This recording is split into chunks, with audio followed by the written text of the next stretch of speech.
President Minnis, and thank you for driving down here from Atchison today to be our guest speaker.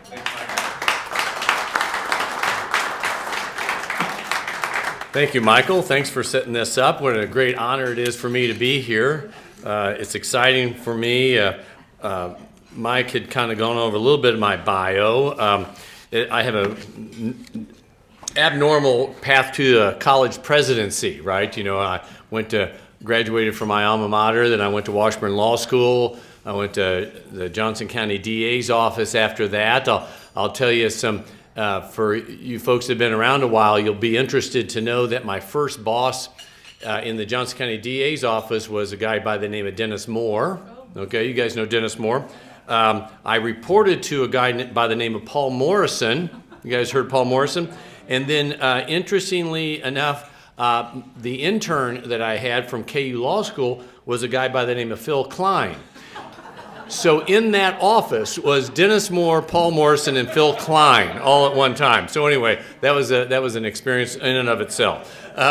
Then I was in private practice for a very small firm for a very short period of time, but the head of that firm was a guy by the name of Larry Gates. You remember Larry Gates, you know, head of the Democratic Party for a while. And then I was at Sprint for 14 years, the last 12 of which I was on the board of directors of the college. And so my predecessor left, and I went to the chair, and I said, hey, I don't have any experience for this job. You guys would be idiots to hire me. And they did. And that was 19 years ago. They haven't got rid of me yet. So I told that story. You know, I started in 2004, and I was telling that story at a scholarship competition, and some kid comes up to me, and he goes, you know, I was born in 2004. Oh, well, thanks a lot. You know, that's just great. And so anyway, but that tells you one thing. This is, I mean, we are educating students at Benedictine College, none of whom were born on 9/11. Isn't that something? Yeah, so you have a lot of education. You have to go with that. I really appreciate this opportunity. You know, when I got this invitation, I was driving down here. I kind of, you know, you want to do a really good job, okay? And so, but then I always remember this story that happened to me that always puts everything in perspective. I was given a talk to a monthly dinner meeting up in the Twin Cities, okay? So you speak the next month, they'd have a dinner, they'd have another speaker. So I get done with my talk, I sit down, and the MC comes up and says, hey, Steve, nice job. Now listen up. Next month, we're going to have the best speaker that we've ever had at this event, right? So I thought, okay, well, I'll put that all in perspective. I'm really excited today. I want to talk to you a little bit about the college and our keys to success, and I'm hoping that you'll be able to take that back in some of your businesses maybe, and then also address the attack on the culture in America and what we're doing to combat that. I want to tell you, I can't do any of this without telling you just a little bit of history of the college, okay? So Benedictine College is founded in 1858, okay? So think about that. 3 years before the Civil War, on the Kansas and Missouri border. You know your history, not a great place to start anything, right? But the monks were tough and wanted to start a school for the Lord's service. 5 years after that, 7 sisters, Benedictine sisters, come down from Minnesota, float across the Missouri River to start a school for girls in Atchison. So you can imagine, this is a school that was founded before Atchison even had a bridge, okay? Only 50 years from when Lewis and Clark first set eyes on that land, there's a college out there, okay? And so you can imagine the vision and the toughness it took to start a college during that period of time.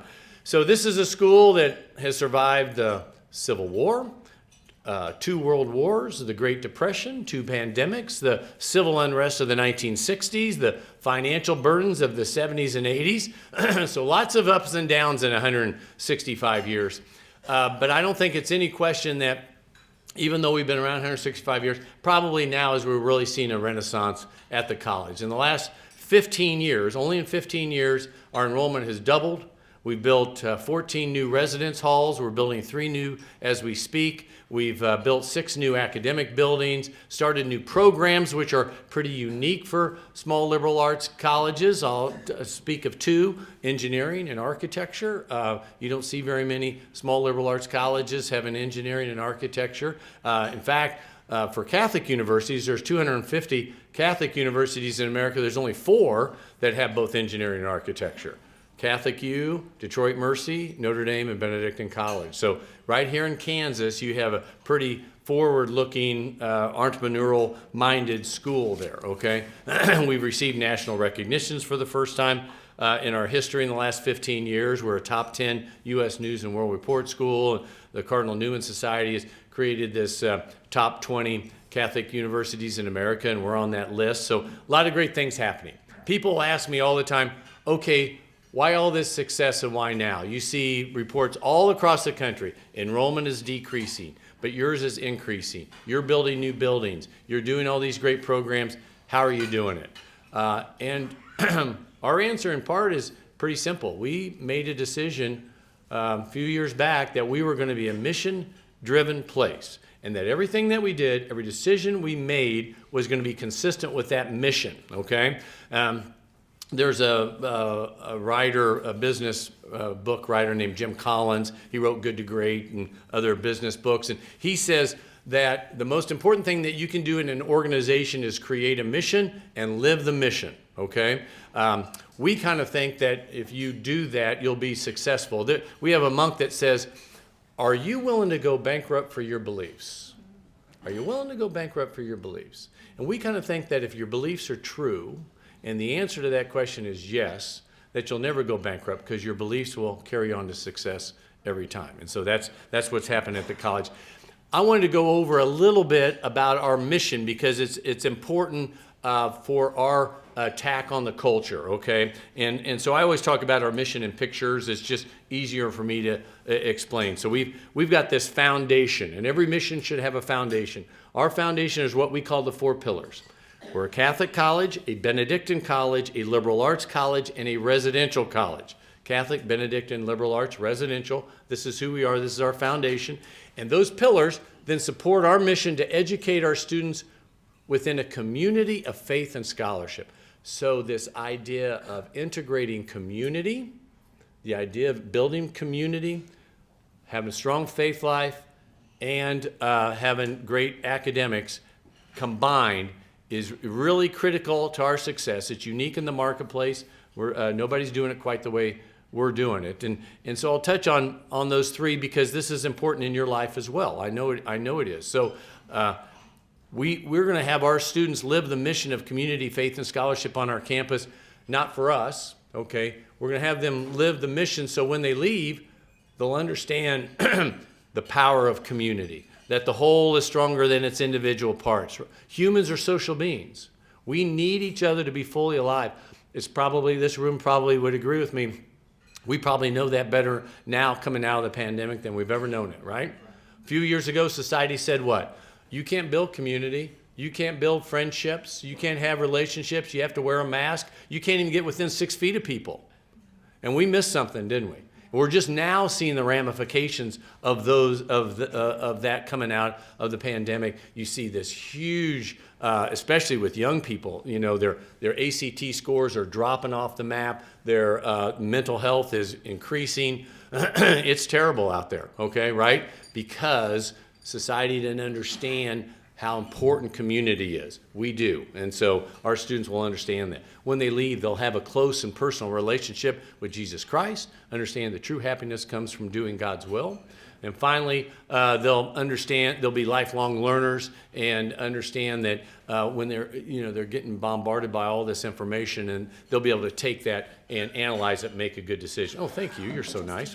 Yeah. And so community, faith, and scholarship is really critical to us. I'm going to touch on a couple of the pillars because I think this is important, and this is important information for you to understand too.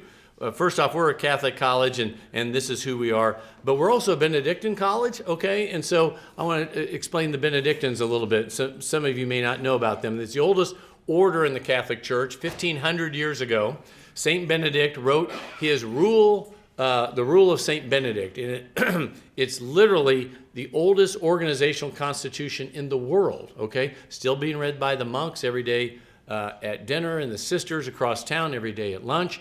And this is an incredibly powerful document. Chapter 2 in the rule is an incredible chapter on leadership. Chapter 4 is so powerful. We have one of the sisters reads a sentence a day out of chapter 4, okay? There's a lot of really boring stuff in it too, right? You know, what Psalms you read in the middle of the night between Easter and Pentecost. Actually, my favorite chapter is chapter 22, which is the sleeping arrangements of the monks. St. Benedict says that you should sleep in your own bed, that you should wear your habit to bed in case you get called up in the middle of the night, but not to wear your knife to bed because you may cut yourself. We think that's wonderful advice, okay? But it doesn't really help us run a college all that much. But one of the things the Benedictines are known for, and I think the reason I'm telling you this story because I think this will help you in your business and in your life, is that he writes, the Benedictines are known for this humility of hospitality. This humility of hospitality. St. Benedict writes in his rule, he says that every guest, every person should be greeted as if they're Jesus Christ themselves. Every guest should be greeted as if they're Jesus Christ themselves. You know, I'll give a talk to business leaders. I'll say, you know, you run a customer service department like that, you'll be pretty good, don't you think, right? Okay, I can't let this opportunity go by without telling my favorite hospitality story, okay? So I came 19 years ago to the college, and we had this registrar. How can I say, she probably really hadn't embraced hospitality all that much, okay?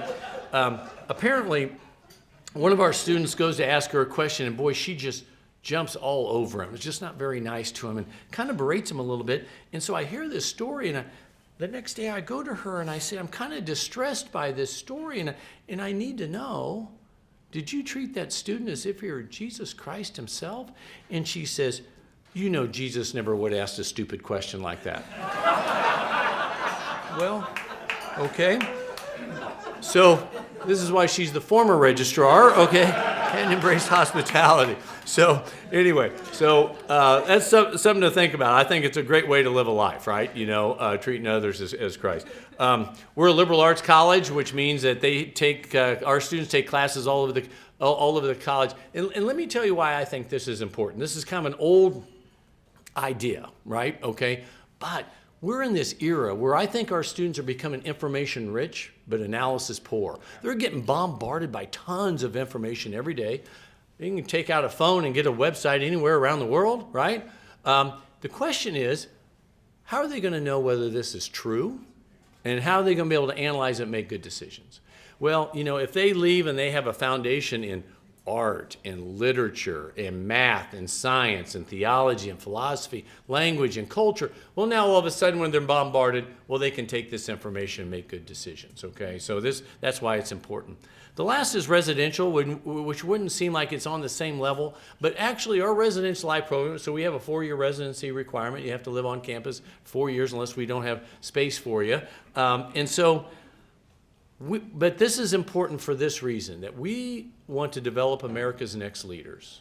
We want to develop America's next leaders, and let me tell you why this is so important. In the late 1950s and the early 1960s, for every 2 people that received a college degree, 1 person retired. So what that meant was, in the 50s and 60s, we were doubling the workforce with college graduates. Today, because baby boomers are retiring, the aging of America, today for every 1 person that receives a college degree, 2 people retire. What this means is that this generation that we're educating right now will be asked to take on leadership roles in organizations faster than any generation in the history of this country. They need to be prepared for that. So we take that pretty seriously and want to prepare them for these leadership roles, and that's what our Residence Life program does for us, okay? So Catholic, Benedictine, Liberal Arts, Residential, those are our 4 pillars, and to educate our students within a community of faith and scholarship, this mission of community, faith, and scholarship. Now, we tell our students all the time that we want you to want to be a part of something greater than themselves, greater than yourself. And I think all of us in this room always want to be a part of something greater than ourselves. We had this guy on our campus, Bob Brown is his name, okay? And he came and spoke to our campus one time, and he had this really fascinating story. When he was in high school in Michigan, he was the 2nd best basketball player in the state of Michigan. The first best bass player in the state of Michigan was Magic Johnson. So he said, okay, I can be the second best. So he's recruited by everybody, right? Michigan, Michigan State, Purdue, all these Big Ten schools were recruiting him to play basketball at their school, okay? And so he can be on TV and wear Nike and the whole shooting match. And this unnamed, no name, nobody ever heard of him, coach from the military academy, the Army, comes into his living room and tells him that you can come and play at West Point and you can be a part of something greater than yourself. You can play for your country. And so he says, okay, Coach Krzyzewski, who was at Army at the time, I'll sign with Army. He goes to the military academy, one of their all-time leading scorers, graduates, and then he just retired 2 years ago as a 4-star general in charge of the Army in the Pacific, okay? All because he had this desire to be a part of something greater than themselves. So our students want to be a part of something greater than themselves too. And I tell them, if they come to Benedictine College, or if you come and work at Benedictine, or be associated with us, you're going to be part of a church that's 2,000 years old, an order that's 1,500 years old, a country that's 250 years old, and a college that's 165 years old, but more importantly, a college that has a vision unlike any other vision of any other college or university in America, or frankly, any other organization in America, and that vision is to transform the culture. Transform culture in America. We live in this era where the culture brings about loneliness and hopelessness and faithlessness and truthlessness. And everybody says that the culture is broken and needs to be fixed, but no one will do it. And so we will do it. And how will we do it? We'll do it by combining community and faith and scholarship, and form our young people in those concepts and send them out. In an age of loneliness and polarization, community is the answer. In an age of hopelessness and incivility, well, faith is the key. In a no-truth era where we're information rich but analysis poor, well, scholarship is the foundation. So combining community and faith and scholarship in our young people's hearts and sending them out to their communities, to their workforces, and to their families, they can truly transform the culture at a time when the culture needs to be transformed. Okay? Other things that we're doing besides forming them in this culture is that we have created a number of centers on our campus with a specific task to help shore up these problems. You look at the culture and what's happening. The family is disintegrating, right? Young people don't believe or understand the power of the founding principles of this great country of ours. Our young people don't understand beauty and truth and goodness. And so we've created these centers to address those exact things. One of these centers is the Center for Constitutional Liberty, the Center for Constitutional Liberty. Through our Center for Constitutional Liberty, we're forming the next generation of America's citizens and civic leaders, okay? We're accomplishing this through a number of initiatives. We have the Constitutional Fellows. This is a group of students on our campus that come in and they specifically learn about the founding and about these incredible principles of ours. A moot court program, a BC and DC, Benedictine College in Washington, D.C. internship program, and a Summer Teachers Institute. Nobody's doing this except us. We're bringing teachers onto our campus, civics and government teachers, so we can tell them about the greatness of this country and how they can teach that to their students, to their young people, okay? Whereas, well, I think that's really important, right? You got to teach the teachers because they won't hear it any other place, right? They won't hear it any other place. One of the initiatives I'm most proud of, excited about, is our new library, which is currently being built. This library replaced a library we built in 1967 for an all-boys school of 700. And now we have a co-ed school of 2,200, and it was in pretty bad shape. It was probably the ugliest building on our campus. But more importantly, it really didn't tell the tale, okay? And so it was time to replace that library. And now I'm going to show you what this new library is going to be like. Let's hope this works for me here. Okay, there we go. Okay. This is the library as you approach it from the west.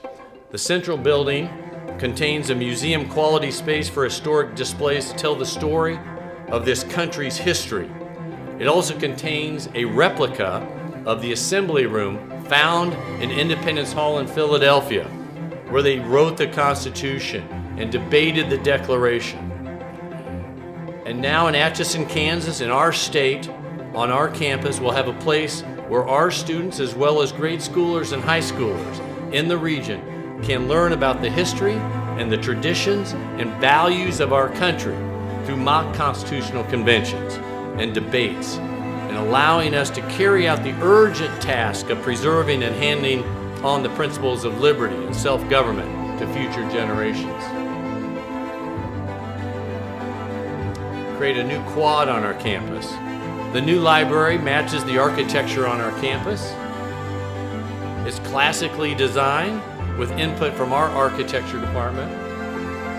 It also creates a new quad and a beautiful space on campus for our students.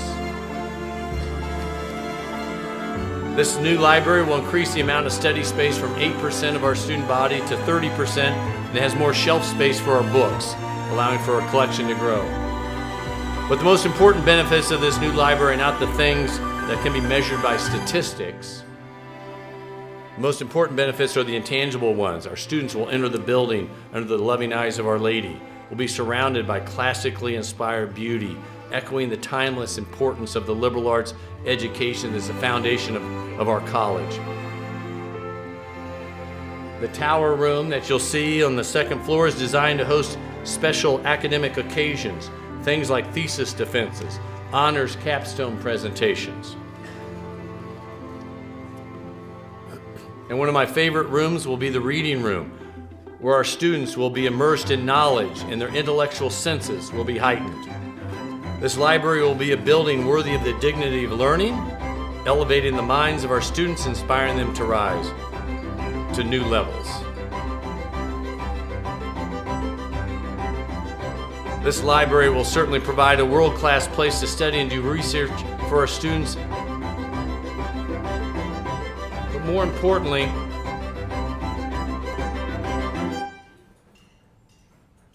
I'll stop that. But more importantly, now it becomes a place in this region where we can show the world what we think about America. People, college and universities around the country, we believe, are teaching anti-American history. But we love our country, and we wanted to put a flag in the ground and tell others that we love our country too, and that it's time for someone to stand up and tell the folks that we want to be at the forefront of educating our young people to love their country as well.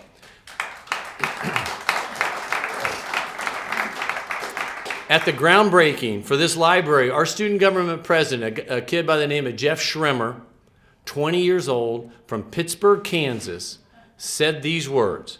He said, "But the library we're breaking ground on today isn't just a focal point of community and scholarship at Benedictine. It's a message to current and future Ravens, as well as to the country, that the founding principles of our nation are alive and well in America's youth." And this is what the next thing what he said, it really touched me. He said, "College students around the country are taught to hate America and its founding principles. They are told that the natural law, the common good, and civic virtue are irrelevant in a modern culture which sees radical individualism as the individual goal, as the ultimate goal. But there's a growing sense among young people today that we must transform that culture by embracing the principles of our nation's founding and the eternal truths they promote. And that's why we, the student body, are so grateful to the administration and all the generous donors for committing themselves to this project, which will not only provide us with a space to learn and grow in community, but will also serve as a testament to the vision of working to transform the culture and nation that we will inherit." Pretty powerful words from a 20-year-old kid, isn't it? So those are powerful words, and that's why we're doing what we're doing for the youth of America and the future of this country, to develop young people who will love their country as much as we love our country too. We believe that the last best hope on earth should be celebrated, and that this new building will do that for us. And the things that we're doing at Benedictine College in Atchison, Kansas, are exactly the things that you want us to do. And we're a little bit of countercultural there, but we believe that it's important for us to transform the culture in America. Thank you so much for having me here. Appreciate it. Okay, well, thank you. Okay, do we have any questions? Yes. Thanks for coming here. Sure. Two questions for you. Number one, what's your largest college in the university? And number two, how do you do with placement of your graduates? Sure, yeah. So if you were to take our majors, our largest grouping is the business school. There's 5 majors within that, but within the business school, that's our largest majors.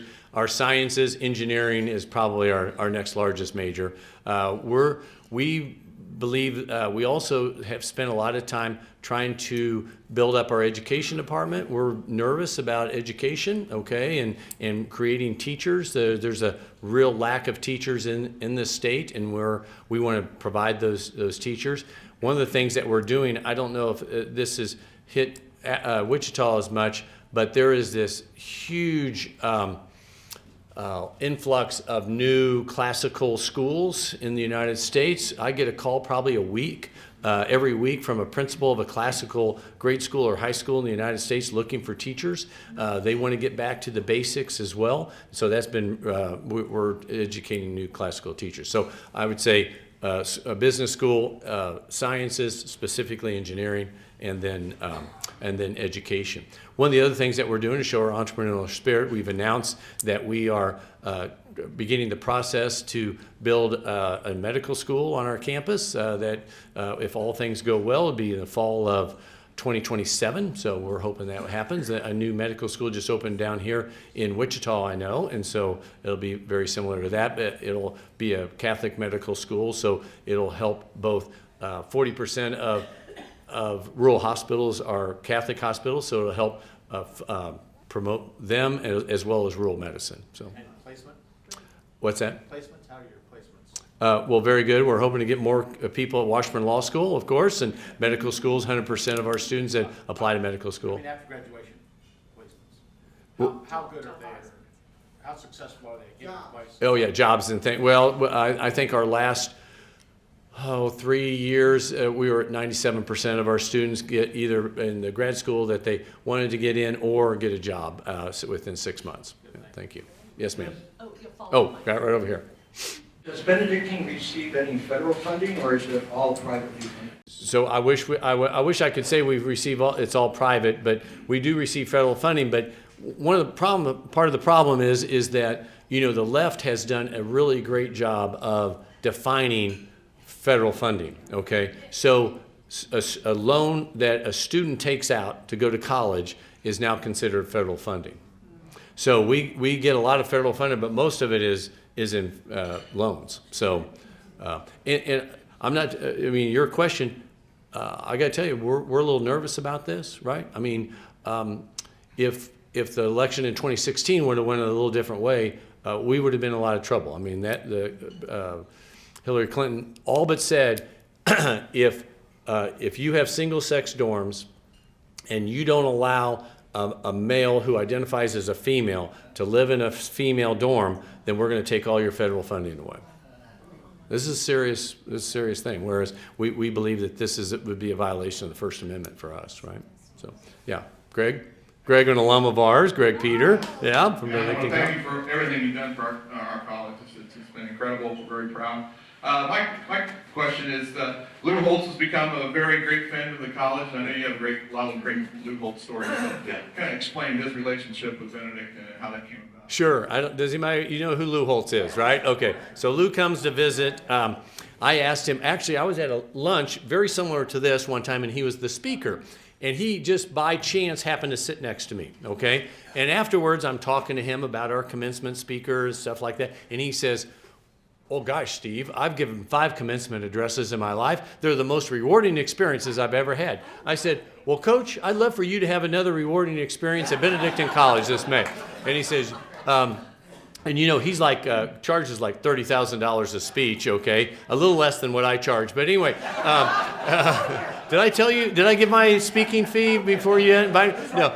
Yeah, exactly. So, but he says, I don't charge for commencement addresses. And I said, well, that's awesome because we don't pay for commencement addresses.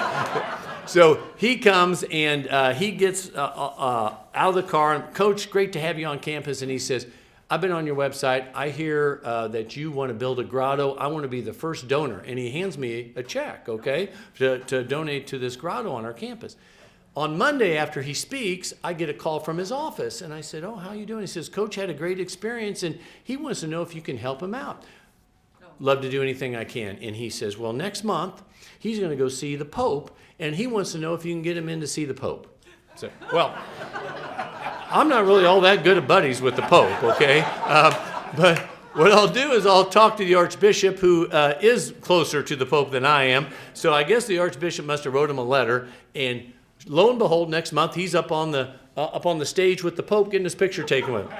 A couple weeks later, I get a letter in the mail from Lou Holtz with another check. Hey, thanks for getting me in to see the Pope. And, well, it's the least I could do, right? You know. So anyway, so he's been a good friend, and he's endowed a scholar. He has a scholarship at Benedictine for he and his wife, and he's just a fantastic guy. So he told a story. I don't know if you saw him the other day. That, you know, of course, he was an assistant coach under Woody Hayes at Ohio State. And one time they're playing Michigan, which is their big rival, as you can imagine, and they're beating them 48-7. They scored a touchdown to go up 48-7, and he goes for 2 points.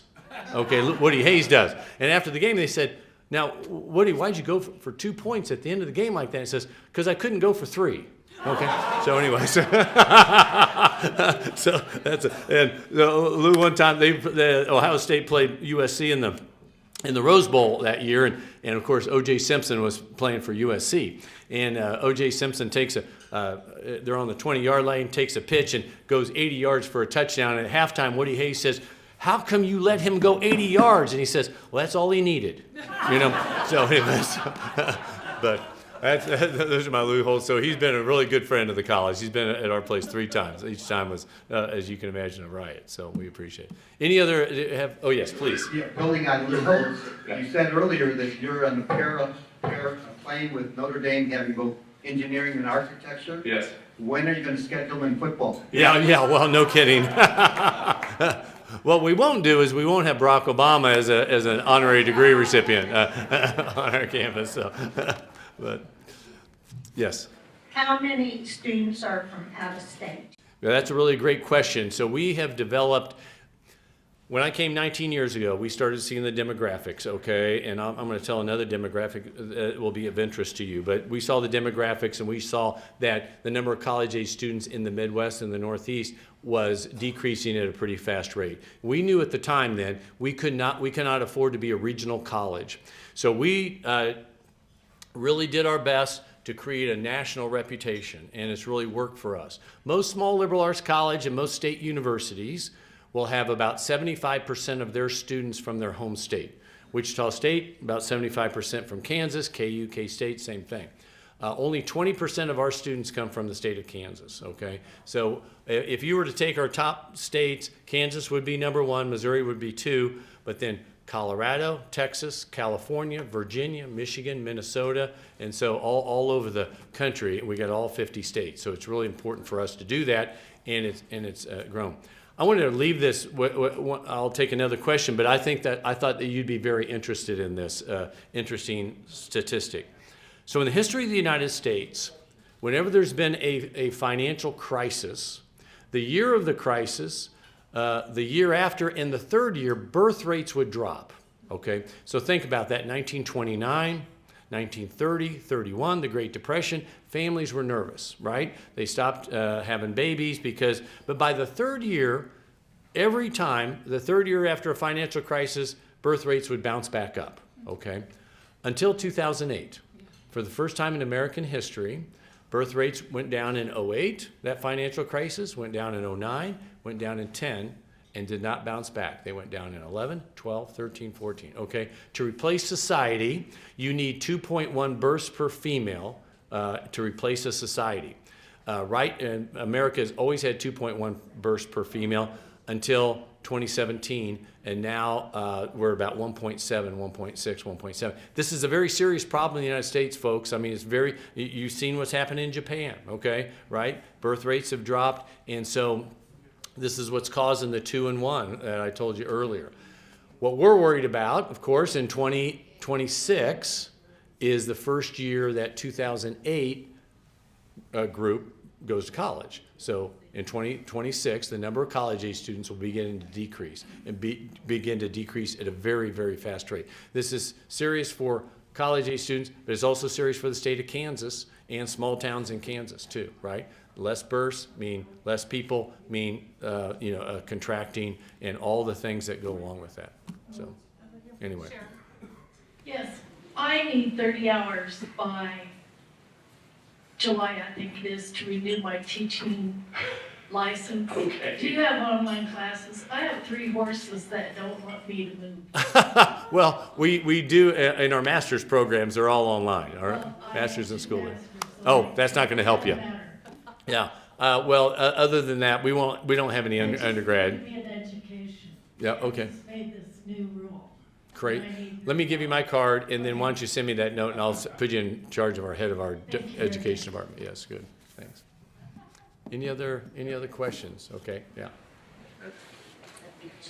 So glad you're here today, such an inspiring message. Our local scholastic students have a class they have to take when they go to college here. It's called remedial zero-level classes. Yeah. Our students aren't graduating to compete.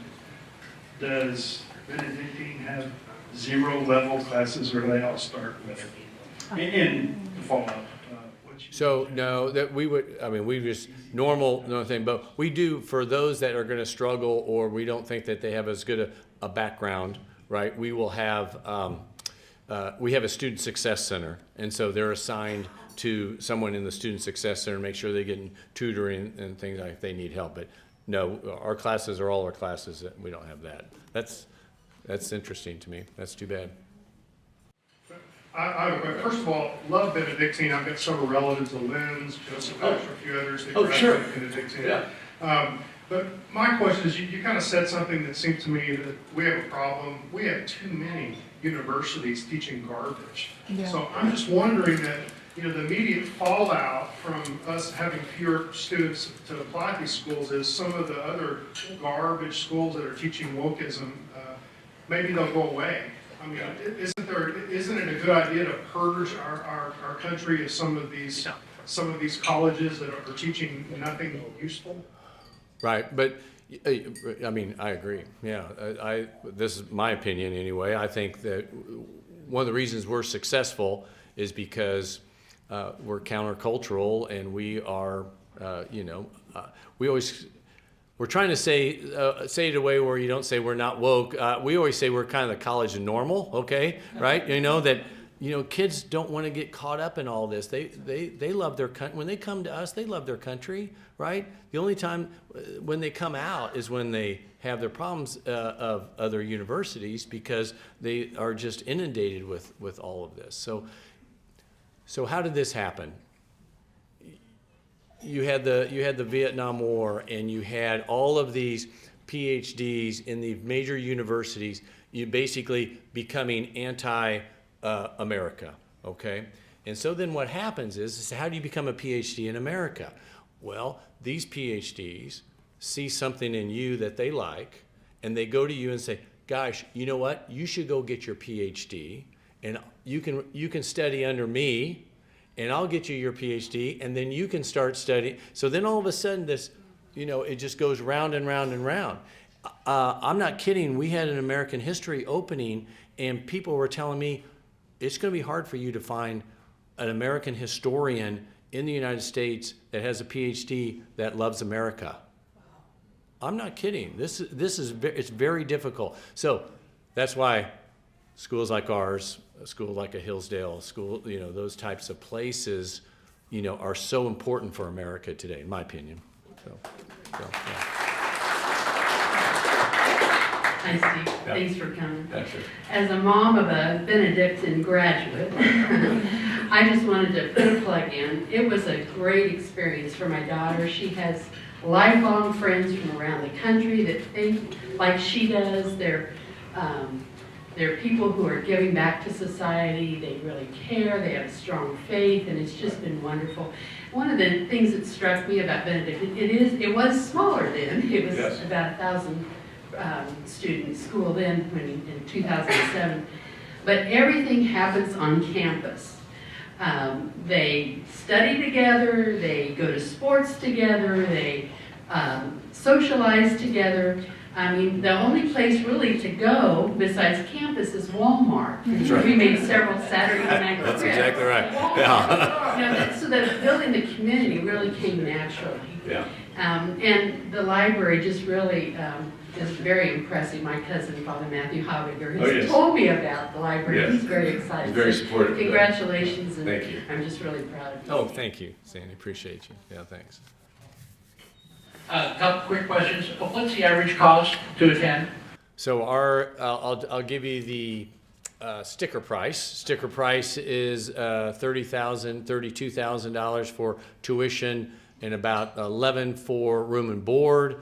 The average scholarship that a student receives is about half of about $16,000. So it's about $20,000 a year commitment or something? Sure. 25, right. Another quick question. Now that the president has made forgiveness of school loans his mantra. You mean the buying of votes from young people? Is that? I'm sorry. Now, this would be a shift for the United States. Israel does it, other countries do it. But what about requiring young people to serve 1 or 2 years of some type of public service, either going in the military, hospital, education, community service, something like that? Well, I think, I don't know. We've gone so far, I don't know. I love that idea, actually. In our students, we have a lot of students involved in service. We have a very large, our cadre of ROTC schools, there's 9 of them, and we have the most in the Army ROTC, and I think second most in the Air Force ROTC. So they're very service oriented, but I don't, that's a fight that I'm not going to get into, so, but I think it's kind of a cool idea. Are most of your students Catholic? Yeah, so we're probably 75% Catholic, yeah, and so. Yeah. I don't think we have any more questions. Thank you so Okay, much. thank you. Appreciate you. Thanks. Yeah, thanks.